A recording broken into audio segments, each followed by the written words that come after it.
The social problem that I chose is youth suicide, which was covered in Chapter 10 under Module 2.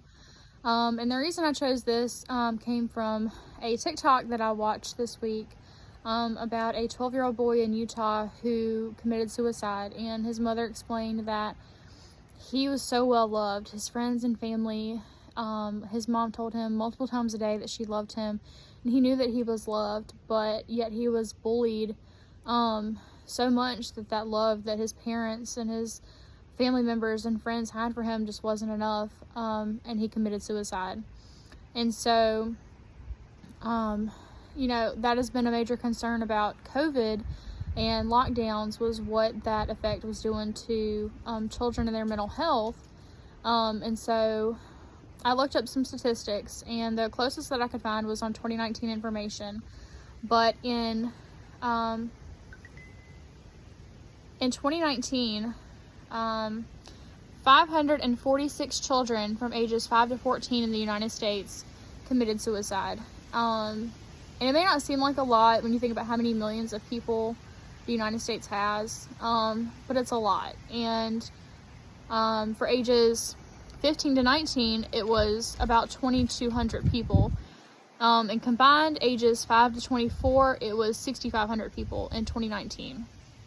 And I'm really interested in the statistics for after COVID, when children were isolated from their friends.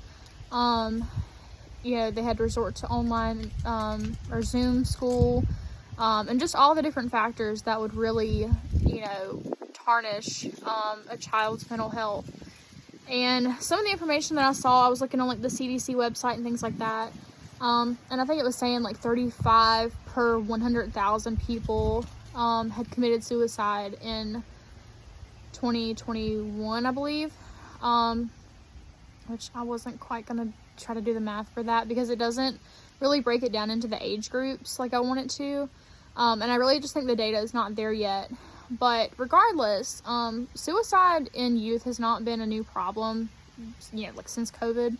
I remember when I was in middle school, I believe it started with a girl named Phoebe. That's the first national suicide awareness campaign that I remember. And that was kind of the highlight of when YouTube was really at its prime, I guess you could say. And a lot of people took to YouTube to use it as their journal or their safe space. And so there was a young girl named Phoebe who had been bullied so bad that she committed suicide. I believe she was in Florida.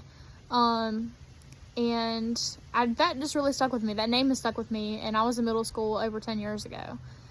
When I was in high school and did my senior project, I did it on bullying, because kids, I'm not going to say kids aren't mature enough, but they're in such a vulnerable place, especially in middle school.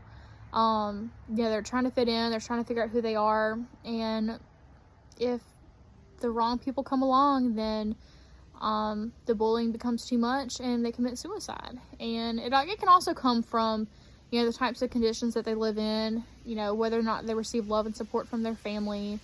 There's other factors besides bullying, but bullying is pretty much the primary factor. And so a policy that would impact that, state or federal, local wise, I would say probably are the restrictions that insurance places on mental health services, especially for parents who have private insurance. I feel like private insurance is less likely to pay for children's mental health services. And there's also just, not even policy wise, there's a lot of stigma still about children receiving mental health services. I guess a lot of parents are still in denial to think that their children could need mental health services, or that they could even be suicidal at such a young age. They think that love is all that a child needs, and it's just not anymore. The world is such a different place. So I think policy wise, the biggest improvement that social workers could advocate for is to not only get mental health in children to be recognized and to be considered valuable, but also to remove barriers so that children don't have to worry about it being on their record or that getting help is a bad thing. I think there needs to be more advocacy in schools to say, hey, if you're going through a problem, it's okay to speak up. But also schools need to be held accountable to say if they're being bullied, that it's actually investigated and something is actually done about it, because far too often students report that they're being bullied and it just falls by the wayside. You know, they might call their parents, or I feel like in every instance that I see, it's always the child who's being bullied that gets in trouble rather than the person who's doing the bullying. And I feel like the other thing, and this is kind of a touchy topic for a lot of people, is to just not let kids have social media. You know, I don't want to sound so old-fashioned and say because I'm 25 that things were different. I do feel like things were different. But even I knew when I was in middle school and Facebook was not like it is now. TikTok wasn't a thing. Snapchat didn't even come about till I was in high school. So it was different. But even I knew, I was actually more the MySpace era.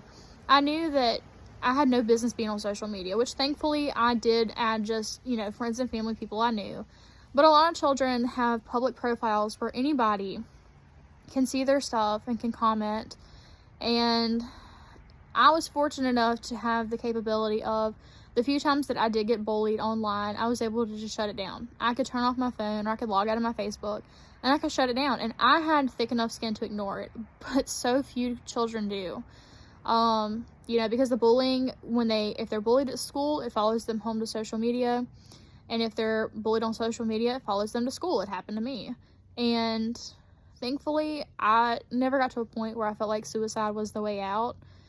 I also knew that I couldn't talk to my parents about it.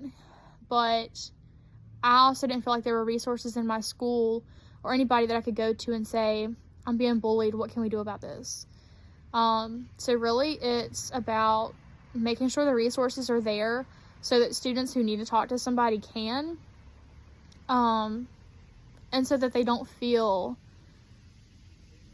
like there's no other way out. And maybe they're not comfortable talking to somebody in person, but I'm sure there's ways that we can create other resources that children do feel comfortable talking to people, to be able to receive help. And again, a lot of the responsibility falls on parents about how children commit suicide, you know, to make sure that weapons are locked away and secured, which is not to say that, you know, there's tons of other things that are available, even common things like ropes. I think the child that committed suicide in Utah last week, I think he used the strings on his hoodie somehow. We just have to do a better job of taking care of our children. They have to grow up so quickly in today's world, and I guess we need to stop thinking that they're not too young to know what's going on, and parents need to have serious conversations.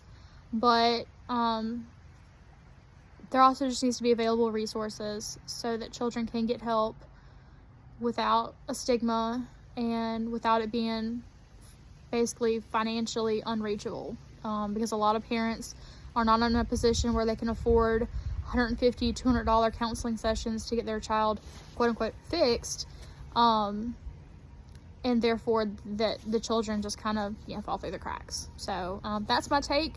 Youth suicide, again, it may have only been about 546 people in 2019. We don't really have the 2020 or 2021 statistics. I don't know if we'll ever have those statistics, to be completely truthful, because I'm sure there's been a lot of suicides that have gone, I guess, undetected. But again, I can imagine that it has increased, and I think it's going to continue to increase so long as children keep being pushed into the internet, where it's not really the safest space for them to be.